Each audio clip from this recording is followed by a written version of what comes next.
Assalamualaikum warahmatullahi wabarakatuh. Bismillahirrahmanirrahim. Alhamdulillahilladzi aujaba alaina bisyami Ramadan.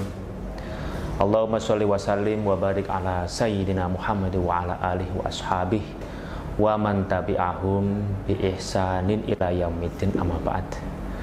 Para pemirsa channel Kurma yaitu Al-Qalam yang dimuliakan oleh Allah Subhanahu wa taala. Alhamdulillah, hari ini kita mendapatkan anugerah nikmat sehat wal afiat, anugerah kesempatan untuk bisa thalabul ilmi bersama dengan seseorang yang sangat alim sekali. Panjenenganipun Dr. Kiai Haji Abdurrahman Said. Sehat, Kiai? Sehat, alhamdulillah. Alhamdulillahirabbil alamin. Baik, pemirsa yang dimuliakan oleh Allah Subhanahu wa taala, pemateri kita adalah pengasuh Pondok Pesantren Raudhatul Ulum Ganjaran Gondalegi, Direktur Pesantren Center Indonesia, Direktur Pasca Sarjana Institut Agama Islam Al-Qalam, dan banyak lagi jabatan-jabatan lainnya yang tidak bisa saya sebutkan saking banyaknya. Mohon maaf, udah hafal ya. Baik, pemirsa yang dimuliakan oleh Allah Subhanahu wa taala, kajian kita hari ini mengusung tema yang berjudul branding pondok pesantren. Hari ini kita akan mengetahui, memahami bagaimana perkembangan pondok pesantren hingga menjadi terkenal dan populer seperti hari ini. Ada istilah pesantren center. Nah, kita akan fahami bersama. Biasanya kalau malam mati lampu kita menggunakan senter itu untuk menerangi. Mari kita simak bersama-sama penjelasan dari beliau kepada Dr. Kiai Haji Abdurrahman Said. Kami persilahkan. Baik, bismillahirrahmanirrahim. Assalamualaikum warahmatullahi wabarakatuh. Waalaikumsalam. Hamdan wa salatan amma ba'du. Pemirsa Kurma dan Bapak Hanif dan teman-teman sekalian, pondok pesantren sesungguhnya sudah muncul lama sekali. Kalau di Indonesia itu sejak abad 10 Masehi.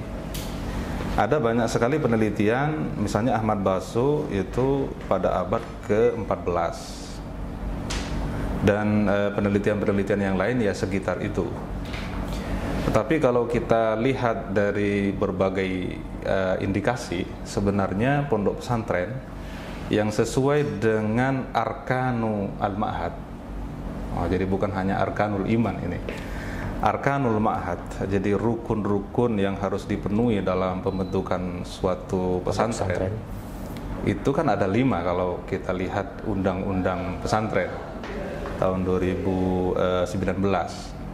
Jadi yang pertama adalah kiai, yang kedua santri, yang ketiga adalah pondok atau asrama yang ditinggali oleh santri, yang keempat itu masjid, tempat kegiatan ubudiyah, kegiatan ilmiah yang dilakukan oleh santri, dan yang kelima adalah pengajian kitab kuning. Jadi 5 ini adalah arkanul ma'had. Nah, kalau kita lihat dari arkanul ma'had dan indikasi-indikasi di abad 10, itu sebenarnya di Nusantara ini sudah ada pondok pesantren. Nah, abad 10 itu sebenarnya di Arab itu ada yang kita kenal dengan An-Nizamiyah University. Itu juga pondok pesantren yang rektornya adalah Imam Ghazali kan ketika itu. Dan ternyata sebelum An-Nizamiyah itu juga ada lembaga-lembaga pendidikan yang sama dengan pondok pesantren. Kalau kita rujuk ke zaman awal Islam misalnya, sebenarnya di zaman Nabi juga ada pondok pesantren. Jadi Abdurrahman yang kita kenal dengan Abu Hurairah, bukan Abdurrahman saya, itu adalah kepala pesantren.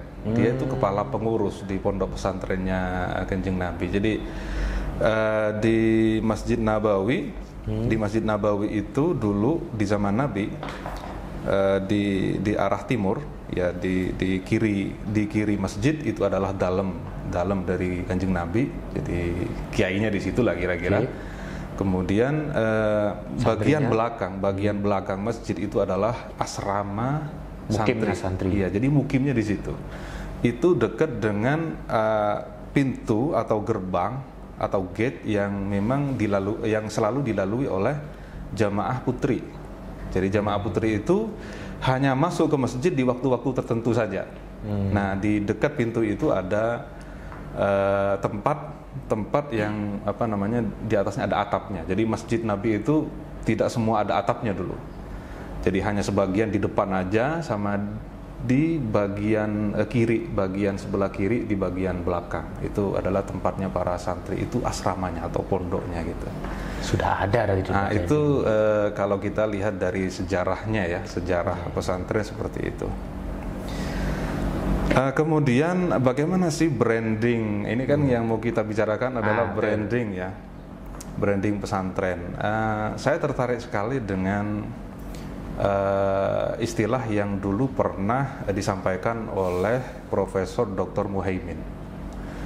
Profesor Dr. Muhaimin itu menilai bahwa lembaga pendidikan itu sesungguhnya tidak hanya lembaga yang non-profit saja. Tapi beliau melihat lembaga pendidikan itu sesungguhnya adalah industri. Itu adalah pandangan dari Prof. Muhaimin. Prof. Muhaimin ini kita tahu beliau adalah tokoh manajemen pendidikan. Itu guru besar dalam manajemen pendidikan.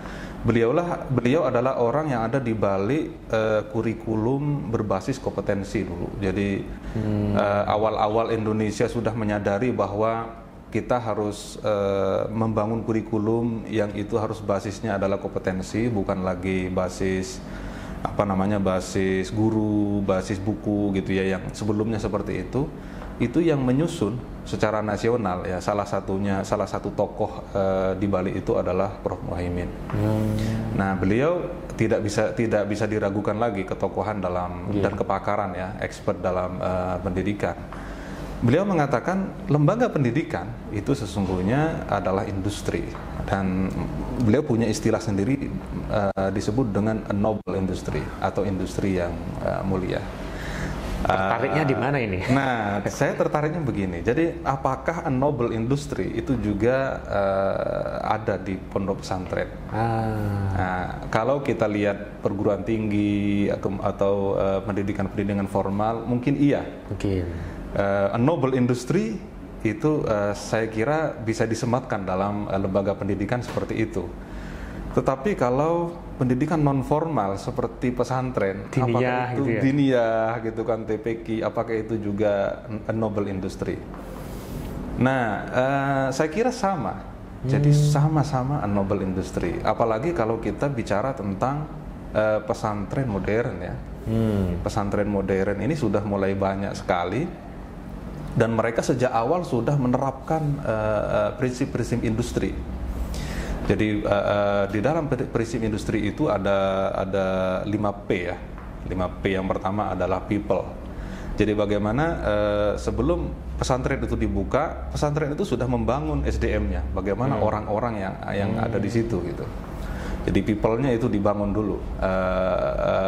Saya kenal dengan salah satu pendiri pondok modern ya, yang baru saja berdiri, PMDK, Pondok Modern Darul Khairat ya, almarhum Gus Faisal. Masih muda sekali beliau, sudah wafat kemarin karena ada corona itu yang Delta. Beliau mendirikan PMDK, Pesantren Modern Darul Khairat. Jadi yang dibangun pertama kali adalah SDM-nya. Iya. SDM-nya, people-nya. Kita lihat di situ pertama kali saya memang mengikuti dari awal Jadi walaupun gedungnya masih sederhana gitu ya, fasilitasnya masih sederhana, tapi mereka sudah Siap. sudah apa namanya, sudah versi modern gitu ya. Jadi pakai dasi rapi, sepatu juga harus ini gitu kan, tepat waktu, disiplin, kemudian bahasa asing itu sudah digalakkan, walaupun tempat ini masih sederhana, di pelosok juga, di Dampit kan dia. Ya, di lereng pegunungan. Di gitu. lereng pegunungan. Nah, itu PMDK. Jadi pondok modern begitu. Jadi people-nya. Nah, karena memang ini adalah pondok modern, maka ya harus apa namanya, SDM-nya harus bercorak orang modern kan gitu. Prof. Imam Suprayogo mengatakan dasi itu adalah apa namanya, peradaban orang modern. Jadi kita mengatakan sebagai orang modern ketika orang itu berdasi gitu. Nah, jadi corak orang modern itu adalah berdasi, dan itu dibangun sejak awal. Itu people, yaitu P yang pertama. Kemudian yang kedua adalah place. Tempat tidak harus mewah, tidak harus apa namanya, bergedung tinggi bertingkat gitu ya. Fasilitas juga tidak perlu apa namanya, mewah dan lengkap, tetapi place yang dimaksud adalah suatu tempat yang kondusif. Tempat yang kondusif untuk apa? Jadi kalau pesantren ya untuk santri, untuk mereka ngaji, belajar dan seterusnya. Jadi yang tempat yang kondusif itu harus dibangun, yang nyaman dan seterusnya. Nah, itu juga prinsip industri, dan itu yang dibangun oleh pesantren kan. Jadi pesantren terutama pondok modern itu sudah membangun itu. Jadi tempat itu diperhatikan sama mereka. Betul. Kemudian yang ketiga adalah program. Jadi mereka harus punya sesuatu yang bisa dijual, layak jual. Ini industri soalnya. Industri jasa kan gitu. Jadi kita menjual apa kepada konsumen sebenarnya? Nah, yang kita jual adalah program. Program apa yang kita jual yang kemudian layak jual, atau bahkan laku keras gitu ya, marketable, apa yang kemudian dicari oleh orang. Nah, program inilah yang kemudian disiapkan. Program ini adalah sesuatu yang diperhatikan dalam industri.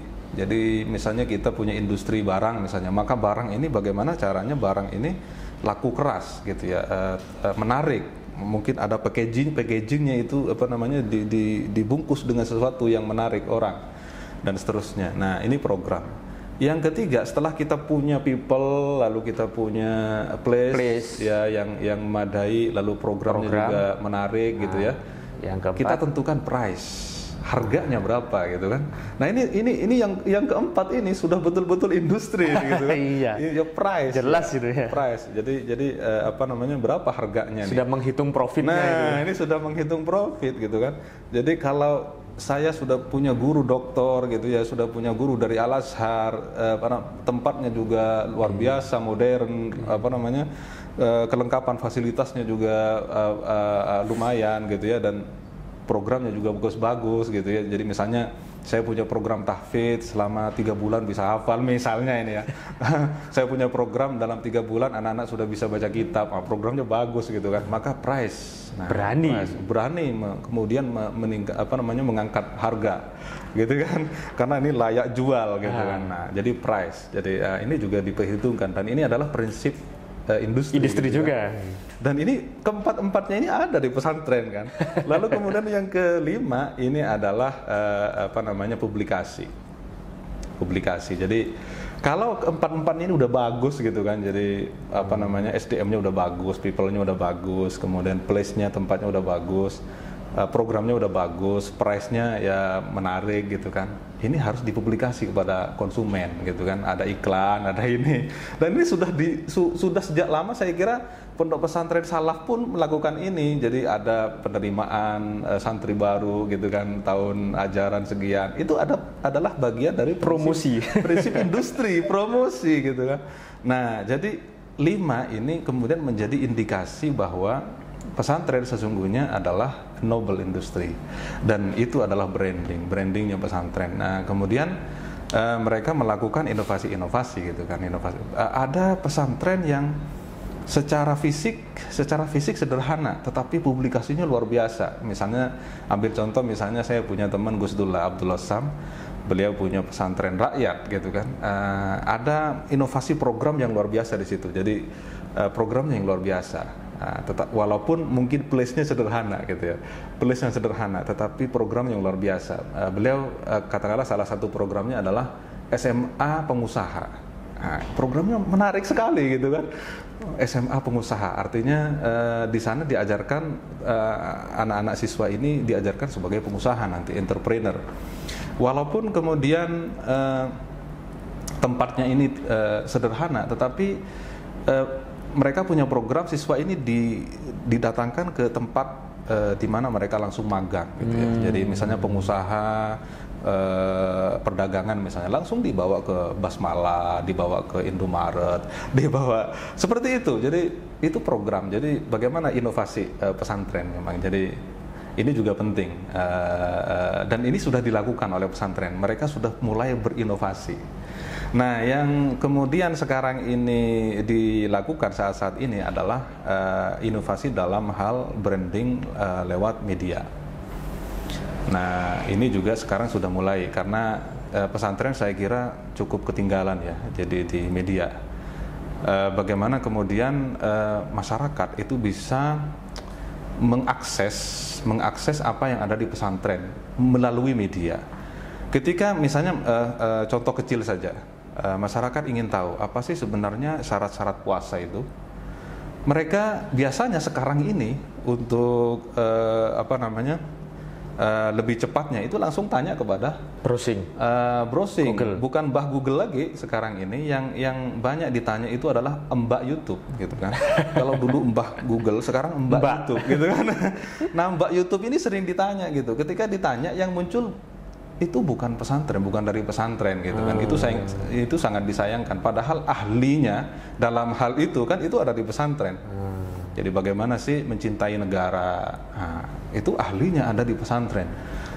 Sesuatu yang sepele-sepele seperti tadi itu apa saja sih yang membatalkan puasa? Apakah sikat gigi di pagi hari ketika puasa itu membatalkan puasa? Nah, gitu. Itu ahlinya ada di pesantren. Ahlinya ada di pesantren. Tetapi ketika orang-orang tanya kepada Mbak YouTube, yang muncul di situ bukan dari pesantren.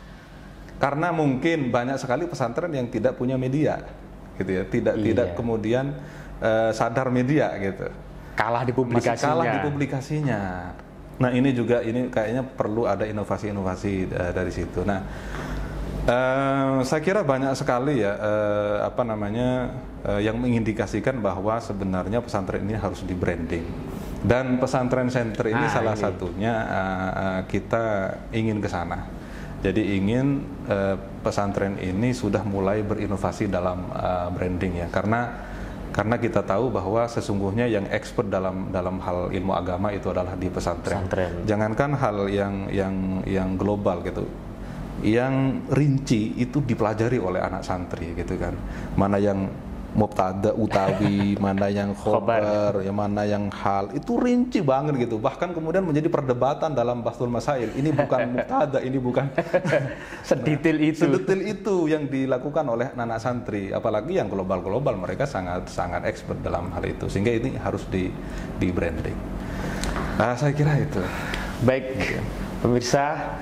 Jadi salah satu peran daripada pesantren center ternyata bukan center yang menerangi itu ya. Bukan. Pusat pesantren ini sebagai media, sebagai sarana informasi bagi masyarakat untuk bisa mengakses informasi keilmuan yang akurat dan tepat sasaran sesuai dengan ahlinya.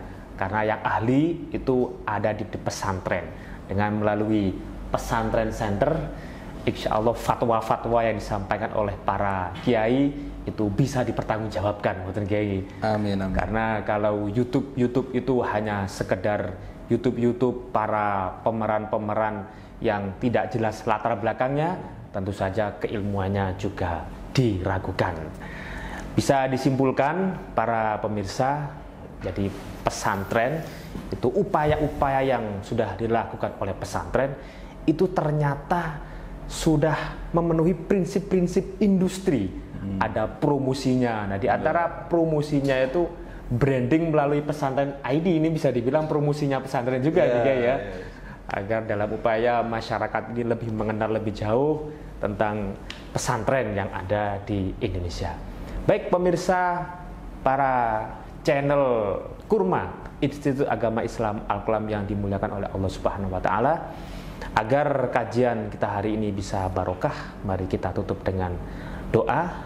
Kami mohon kepada Bapak Dr. Kiai Abdurrahman untuk memimpin doa.